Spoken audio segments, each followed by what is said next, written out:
નમસ્કાર, vibes of India સાથે હું સમીર. ચોમાસાની વાત કરવી છે. ચોમાસું ક્યાં પહોંચ્યું છે, હવે કેટલું તાપમાન રહી શકે છે, મહત્તમ તાપમાન કેટલું રહી શકે છે, પવન ક્યાં ફૂંકાઈ શકે છે, એના પછી વાવાઝોડું પણ ક્યાં આવી શકે છે. આજના દિવસની વાત કરીએ તો આજના દિવસમાં કયા કયા જિલ્લામાં વરસાદ થવાની શક્યતા છે, તમામ વિષયને લઈ અને વાત કરવી છે. અને આવતા અઠવાડિયાની અંદર ગુજરાતમાં કયા કયા જિલ્લામાં ક્યાં ક્યાં વરસાદ પડી શકે છે અને હવામાનમાં અરબ સાગરમાં અને બંગાળની ખાડીમાં ક્યાં બદલાવ આવી શકે છે એ વિષય ઉપર જ વાત કરવી છે. તો સૌથી પહેલા આપણે આજના દિવસની વાત કરી લઈએ. આજે કેટલી તારીખ છે? 15 તારીખ છે.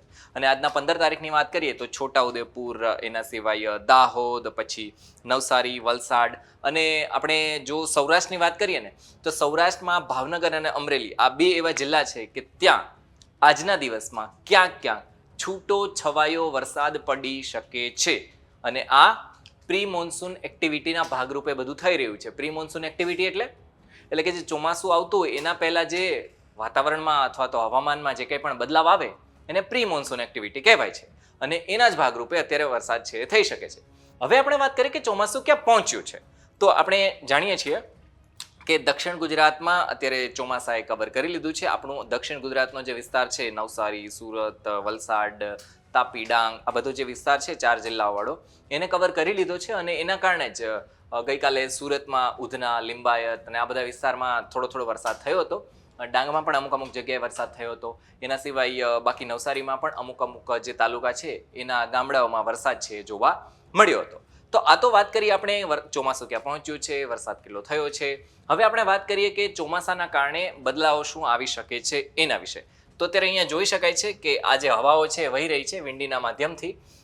અને બાકી આપણે જો જોઈએ કે વરસાદ થવાની શક્યતાઓ ક્યાં છે તો આ જોઈ શકાય છે. આ જે આપણને બ્લુ દેખાઈ રહ્યું છે, આ બ્લુ દેખાઈ રહ્યું છે એ વરસાદની અને થંડરસ્ટોર્મ એક્ટિવિટીની જે કંઈ પણ એક્ટિવિટી છે અત્યારે અહીંયા દેખાઈ રહી છે. આ આજની તારીખ છે.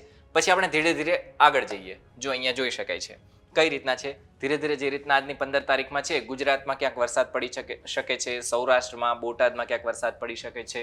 એના સિવાય મધ્ય ભારતની વાત કરીએ તો ત્યાં પણ વરસાદ પડી શકે છે. ઉડીસામાં, ઝારખંડમાં, એના સિવાય પશ્ચિમ બંગાળમાં ક્યાંક વરસાદ પડી શકે છે, નાગપુરમાં વરસાદ પડી શકે છે. કાલની વાત કરીએ તો ગુજરાતમાં અમુક જગ્યાઓ પર વરસાદ પડી શકે છે. મધ્યપ્રદેશમાં, મહારાષ્ટ્રમાં પણ ક્યાંક વરસાદ પડી શકે છે. એના સિવાય આપણે વાત કરીએ તો જે દરિયાકાંઠાના જે રાજ્યો છે એમાં પણ વરસાદ પડી શકે છે. કેરળ વગેરે છે, કોંકણ રીજન વગેરે છે, એમાં વરસાદ પડી શકે છે. 17 તારીખથી આપણે સારો એવો વરસાદ પડી શકે એવી રીતના શક્યતાઓ છે. એના સિવાય જો આપણે વાત કરીએ તો ગુજરાતમાં તો કેટલાક હવામાન નિષ્ણાંતો જણાવે છે કે 17 થી 20 જૂન દરમિયાન અરબી સમુદ્રમાં લો પ્રેશર છે એ બની શકે છે અને બંગાળના ઉપસાગરમાં ડીપ ડિપ્રેશન સર્જાઈ શકે છે. અને એના કારણે 21 જૂનથી 25 જૂન સુધી ગુજરાતમાં સારો વરસાદ થવાની શક્યતાઓ છે. એટલે કે સીધી વાત એ છે કે અહીંયા ક્યાંક મતલબ કે વાવાઝોડા જેવું કંઈક થઈ શકે છે અને આ વિસ્તારમાં ડીપ ડિપ્રેશન વગેરે બની શકે છે એવી રીતના સંભાવનાઓ દેખાડવામાં આવી છે. હવે આપણે જોઈએ કે ગુજરાતમાં ક્યાં શું થઈ શકે છે એમ. તો અહીંયા જે રીતના દેખાડવામાં આવી રહ્યું છે એ રીતના 38 થી 40 ડિગ્રી સેલ્સિયસની અત્યારે ગરમી છે પડી રહી છે. એટલે મહત્તમ સૌથી વધારે તાપમાન છે એ આટલું રહી શકે છે, આનાથી વધારે નહીં જાય. બરાબર? એટલે કે ગરમી છે એ અત્યારે છે કારણ કે 40 ડિગ્રી સેલ્સિયસ જેટલું તાપમાન છે એ ગુજરાતમાં નોંધાઈ ચૂક્યું છે. બરાબર? હવે એના પછીની વાત કરીએ તો 15 થી 22 જૂન સુધી મેક્સિમમ ટેમ્પરેચર એટલે કે મહત્તમ તાપમાન કેટલું રહી શકે છે? 37 થી 41 ડિગ્રી થઈ શકે છે. અને અમુક જે વિસ્તારો છે ગુજરાતના એ સૂકા રહી શકે છે, એટલે કે એમાં વરસાદ પડવાનો નથી. એના સિવાય વાત કરીએ કે આપણે જે પવન છે કેટલો વહી શકે છે, અથવા તો ગસ્ટિંગ એટલે કે જે પવનના ઝાટકા લાગે છે એ કેટલા કિલોમીટર પ્રતિ કલાકે વહી શકે છે. તો એની આપણે વાત કરીએ તો પ્રી મોન્સૂન એક્ટિવિટી થઈ રહી છે ને એના કારણે અત્યારે આપણે જોઈએ છીએ કે 25 કિલોમીટર એટલે કે 15 થી 20 કિલોમીટર પ્રતિ કલાકની ઝડપે છે પવન અત્યારે વહી રહ્યો છે. અને 25 કિલોમીટરના ઝાટકા પણ લાગી શકે છે. એટલે કે પવન એકસાથે સુસવાટા મારે, નોર્મલ પવન તો 15 થી 20 કિલોમીટર પ્રતિ કલાકની ઝડપે જ વહેવાનો છે, પણ કદાચને ઝટકા લાગે તો પછી એ 25 કિલોમીટર પ્રતિ કલાકની ઝડપે છે એ પહોંચી શકે છે. એના સિવાય હવે આપણે વાત કરીએ કે 21 થી 22 જૂનમાં શું થઈ શકે છે. તો 15 કિલોમીટરથી 25 કિલોમીટરની ઝડપે છે એ પવન વહી શકે છે. અને જે પવનના માની લો કે કદાચને ઝટકા લાગે તો એ ઝટકા 30 થી 40 કિલોમીટરના હોઈ શકે છે. હવે આપણે અહીંયા જોઈએ કે આપણે વરસાદની વાત કરીએ તો ભારતના પણ વરસાદની વાત કરીએ તો ભારતમાં ક્યાંક અમુક વિસ્તારમાં માની લો કે મધ્યપ્રદેશ હોય, મહારાષ્ટ્ર હોય, ઓડિશા હોય, ઝારખંડ હોય, પશ્ચિમ બંગાળ હોય, આ બધા મધ્ય ભારતના જે જિલ્લા છે એમાં રાજ્યો છે જેમાં ગુજરાત પણ આવી જાય છે, એ બધામાં અત્યારે ચોમાસું કવર થઈ ગયું છે અને હવે છે એ ચોમાસાનો માર્ગ ખુલી ગયો છે. એટલે ક્યાં એ ઉપર જશે, એટલે કે ઉત્તર પ્રદેશ પણ જઈ શકે છે, એટલે જવાનું જ છે, પણ એના માટેનો જે રસ્તો છે ખુલી ગયો છે ઉત્તર પ્રદેશથી પછી નેપાળમાં અને બાકીના પણ આપણા ઉત્તર ભારતના જેટલા પણ રાજ્યો છે, ચાહે જમ્મુ કાશ્મીર હોય, પંજાબ હોય, ચંદીગઢ હોય, દિલ્હી હોય, હિમાચલ પ્રદેશ હોય, આ બધા વિસ્તારોમાં ચોમાસું જઈ શકે છે, એવી રીતના શક્યતાઓ છે. હવે આપણે આજના દિવસની તો વાત કરી જ હતી કે આજના દિવસમાં ક્યાં વરસાદ થઈ શકે છે. કાલના દિવસની વાત કરીએ કે કાલે ક્યાં ક્યાં વરસાદ પડી શકે છે. બસ ભાવનગર, નવસારી અને વલસાડમાં શક્યતાઓ છે કે ક્યાંક છૂટો છવાયો વરસાદ થઈ શકે છે. બહુ ભયાનક વરસાદ નથી થવાનો, પ્રી મોન્સૂન એક્ટિવિટીના ભાગરૂપે જ બધું થવાનું છે. હા, અને સૌથી મહત્વની વાત, આપણા ગુજરાતમાં જોરદાર વરસાદ ક્યારથી પડવાનો છે, તો એ આજે 15 તારીખ છે, એટલે કે 5 દિવસ પછી, એટલે કે 20 તારીખથી પછી સારો એવો વરસાદ ગુજરાતમાં પડવાનો છે અને ગુજરાતમાં ચોમાસું છે એ ધીરે ધીરે આગળ વધી રહ્યું છે, દક્ષિણ ગુજરાતથી ઉપર બાજુ જઈ રહ્યું છે. એના સિવાય આપણે જો જોઈએ બાકીના દિવસોમાં પણ ક્યાં શું રહી શકે છે એની આપણે વાત કરી લઈએ.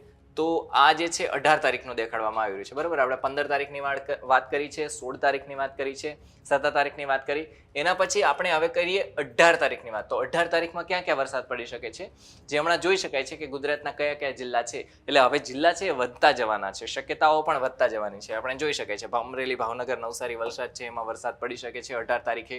19 તારીખની વાત કરીએ તો જો ગુજરાત અહીંયા સૌરાષ્ટ્રનો એક જિલ્લો છે વધારે એડ થઈ ગયો છે, એટલે કે ગીર સોમનાથ છે, અમરેલી, ભાવનગર, નવસારી, તાપી, ડાંગ, વલસાડ છે, એમાં ક્યાંક ક્યાંક છૂટો છવાયો વરસાદ થઈ શકે છે, એવી રીતના સંભાવનાઓ છે. 20 તારીખની વાત કરીએ તો સેમ અમુક જિલ્લા છે એ વધી ગયા છે, જેમ કે સુરત, નર્મદા, એ બધા વધી ગયા છે. એટલે સૌરાષ્ટ્રમાં 20 તારીખે જો જોઈએ તો 20 તારીખે ગીર સોમનાથ, અમરેલી, ભાવનગર એમાં ક્યાંક ક્યાંક અમુક ગામડાઓમાં, અમુક તાલુકામાં, અમુક શહેરોમાં છૂટો છવાયો વરસાદ પડી શકે છે. બહુ ધોધમાર વરસાદ નહીં, અમુક જગ્યાએ થોડો વરસાદ પડી શકે છે. અને બાકી અમુક જિલ્લા કયા છે, જે નર્મદા છે, સુરત, તાપી, નવસારી, ડાંગ, વલસાડ, આ વિસ્તારોમાં છૂટો છવાયો ક્યાંક ક્યાંક વરસાદ છે એ પડી શકે છે. એના સિવાય હવે હવામાન વિભાગની આ વેબસાઇટ છે આદિત્યાત જાયતે વૃષ્ટિ, જે એટલે કે સૂર્ય વરસાદ લઈ અને આવે છે, એનું શું કહેવું છે એનું જોઈ લઈએ. ગઈકાલે પણ આપણે વાત કરી હતી, આજના દિવસમાં જોઈએ કે અપડેટ શું છે. વધારે કોઈ પણ જાતની કંઈ પણ અપડેટ આપવામાં નથી આવી, પણ જે રીતના આમનું કહેવું છે એ મુજબ આપણે જોઈ લઈએ કે ક્યાં કેવો વરસાદ છે એ થઈ શકે છે. તો સંભાવના અહીંયા દેખાડવામાં આવી છે કે 5 દિવસની આગાહી કરવામાં આવી છે, બરોબર. 5 દિવસમાં ક્યાં ક્યાં કેટલો વરસાદ પડી શકે છે એ સંભાવનાઓ અહીંયા દેખાડવામાં આવી છે. તો 5 દિવસનું આપણે જોઈએ કે એટલી બધી કઈ વેધરની અપડેટ છે અહીંયા આપવામાં નથી આવી, પણ આજના દિવસમાં અને આવતાકાલના દિવસમાં કેટલો પવન છે વહી શકે છે એ દેખાડવામાં આવી દીધું છે. બાકી આ બધા જે ફોટોઝ છે એ બધા તો આપણે જોઈ જ લીધા છે, સંભાવનાઓની વાત પણ આપણે કરી જ લીધી છે.